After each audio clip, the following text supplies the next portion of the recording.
یہ بیان کیا اسلام کا کہ اب ہمارا یہ ایمان ہے آدم علیہ السلام سے لے کر حضور نبی تک جتنے نبی آئے ہم تمام نبیوں کو اپنے دعویٰ نبوت سے سچ مانتے ہیں۔ اب اسی سے چلے گئے کہ انگلش کے دوبارہ ذکر کر رہے ہیں نمبر 28 ہمارے کسی ایک نبی کی نبوت کو جھٹلانا سارے نبیوں کی نبوت کو جھٹلانا، یعنی ایک بندہ کہ آدم علیہ السلام کو لے کر حضور نبی پاک صلی اللہ علیہ وسلم تک میں شاید ابھی سجا مانتا ہوں لیکن اس میں ایک لاکھ جو میں اس کی کو نہیں مانتا، وہ ہمارے مسلمان نہیں، اس نے سب کو جھٹلا دیا، اس نے لیکن اب ایمان مفصل پڑھ گیا، ایمان مفصل اس لیے آمنت باللہ و ملائکتہ و کتبہ و رسلہ،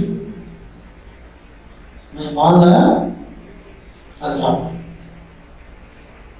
آمنت باللہ و ملائکتہ اس کی فرشتوں پر،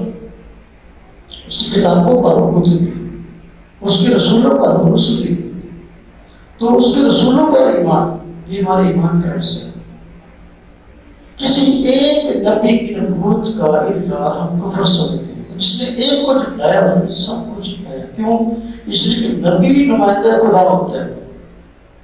جس نے ایک کو جھٹلا دیا اس نے اس کو نہیں، اس نے نبی کو جھٹلایا اور اس نے اللہ کو جھٹلایا۔ قرآن کریم ہے من یطیع الرسول فقد اطاع اللہ، جس نے رسول کی اطاعت کی اس نے اللہ کی اطاعت کی، اور جس نے رسول کو جھٹلایا اس نے کس کو جھٹلایا؟ اللہ کو جھٹلایا، سب کو جھٹلایا، وہ بھی نہیں ایک قرآن کریم ہے کذب ثمود المرسلین، مثلا بندہ اس میں حرام کبھی آیت میں فرمایا گیا ہے اسی کے متعلق ہے،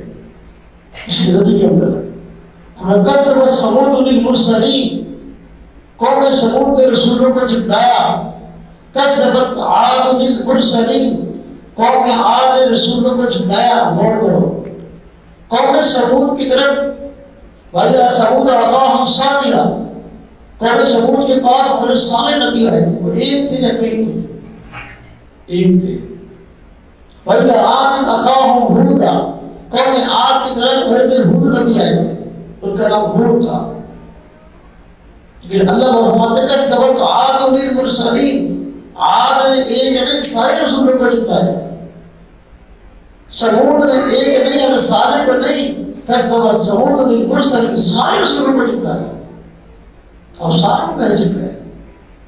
نبی تو ان کے پاس ایک ہے۔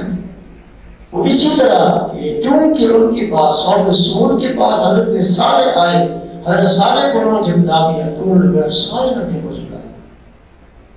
قوم عاد کے پاس ایک نبی حضرت ہود آئے تھے، انہوں نے ان کو جھٹلایا، انہوں نے ان کو نہیں، سارے نبیوں کو جھٹلایا۔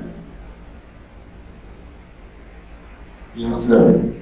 اس لیے ہم کہتے ہیں ہمارے تو ایمان کا حصہ، جس طرح حضرت عیسیٰ علیہ السلام کو نہیں مانتے ہیں، موسیٰ علیہ السلام کو مانتے ہیں، حضور نبی صلی اللہ علیہ وسلم کو مانتے ہیں، تو ہم جس طرح حضور کو نہیں مانتے ہیں ہم حضرت عیسیٰ کو مانتے ہیں۔ ہم اگر حضور نبی صلی اللہ علیہ وسلم کی نبوت کا انکار کفر سمجھتے ہیں، عیسیٰ علیہ السلام کی نبوت کا انکار کفر سمجھتے ہیں، ہم حضور نبی صلی اللہ علیہ وسلم کی نبوت کا انکار کفر سمجھتے ہیں، موسیٰ علیہ السلام کی نبوت کا انکار کفر سمجھتے ہیں۔ یاد اسلام میں یہ بنیادی عقیدہ اور نظریہ ہے، جس نے ایک نبی کو جھٹلایا اور سب کو جھٹلایا۔